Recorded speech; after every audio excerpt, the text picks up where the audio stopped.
So today I want to talk about sleep and of course not only how good sleep is, but some tactics on how to get better sleep.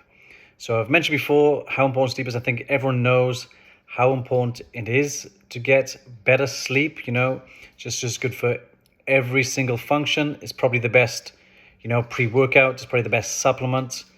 If you're not getting enough sleep, then why waste money on other supplements and other things to improve performance and stuff like that in the gym?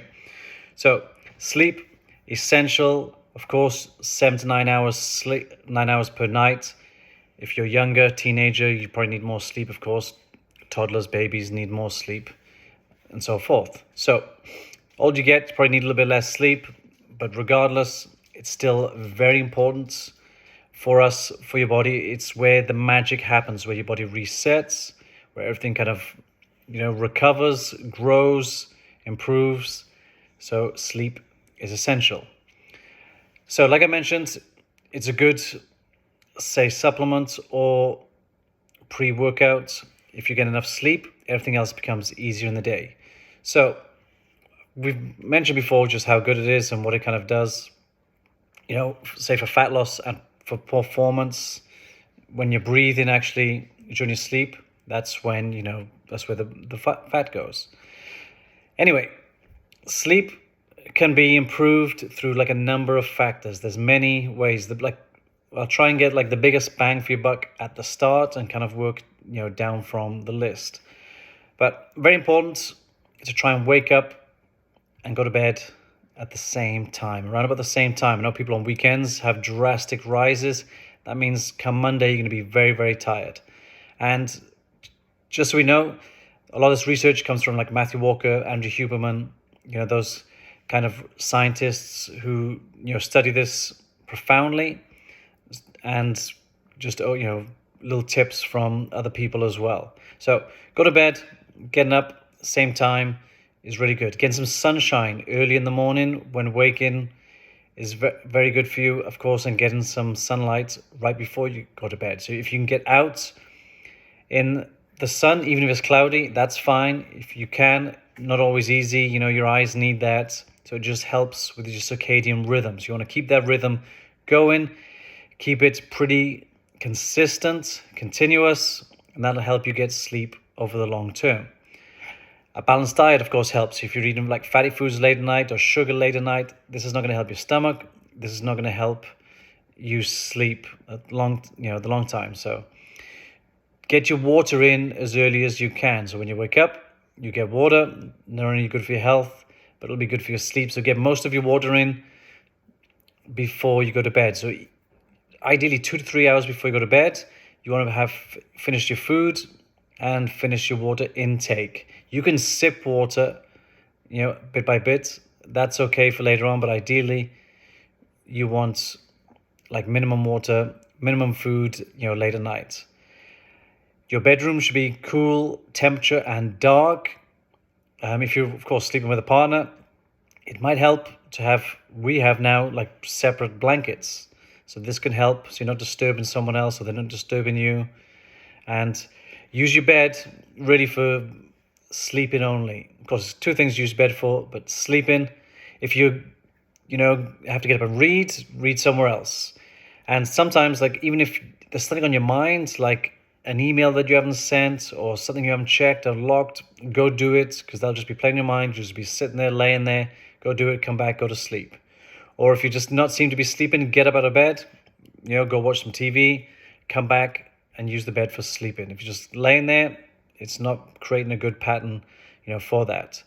So you also want to kind of, as you're getting ready for bed, kind of have a routine, a pre-bed routine where you're kind of dimming the lights, setting the mood for bed. Everything's kind of quieting down. So reducing the noise, dimming the lights so that you're preparing your body to go to bed. So you might want to reduce the devices, reduce screen time late at night. Of course, it's best to have devices out of the room if you can, and Wi-Fi and everything like that. But we know, most devices kind of stay in the bedroom, use as alarm, that kind of thing, which is okay. Just put on airplane mode if possible, or do not disturb. Have someone's number that if they need to get in contact with you, they can contact you. But ideally, you want to be, you don't want to be disturbed or checking your phone throughout the night. Try and stay away from that as long as possible, and getting rid of any kind of blue screens. Of course, there are, blue glasses that you can use to kind of get or reduce the impact from these screens late at night. But just kind of getting rid of the devices later on, before bed, of course, and reducing the food, the water intake. And then if you've limited naps during the day as well, that can help. Naps definitely no longer than like 90 minutes. Limit your caffeine throughout the day, 10 to 12 hours before you go to bed. Caffeine, of course, has a half-life. So even if you're having caffeine at midday, you're still going to be in your system when you go to bed. If you go to bed, 9, 10 o'clock at night. So it will still be in your system. Reducing alcohol, that can affect breathing as well as sleep. You might think you have or you need an alcoholic beverage before bed. It calms you down, but it doesn't help with sleep. If you have too much, of course, you pass out. You don't sleep. You don't have any of the effects that sleep can bring. You're just passing out. You're not breathing. You're waking up like a dry mouth, and it's causing problems. So if you do have dry mouth as well, at late at night, it could be one thing. Could be dehydrated, so you could check that. Nothing. You could be having sleep issues. It could be nasal.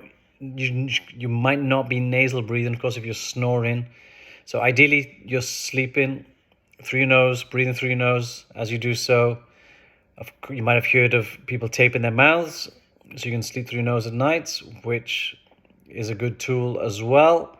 Of course, like sleep apnea machines and stuff like that, can be if, situations become worse.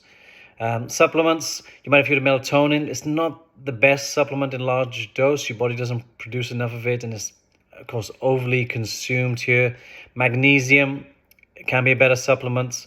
So like magnesium, threonate, theanines also can help. There's other cocktails of supplements that, that can help, but we want to kind of use these maybe as a band-aid or last resort, that, we can use them while we're trying to figure out behavioral changes that we can do to help, improve the sleep. So use them if needed, a short period of time while you try and figure out, everything else.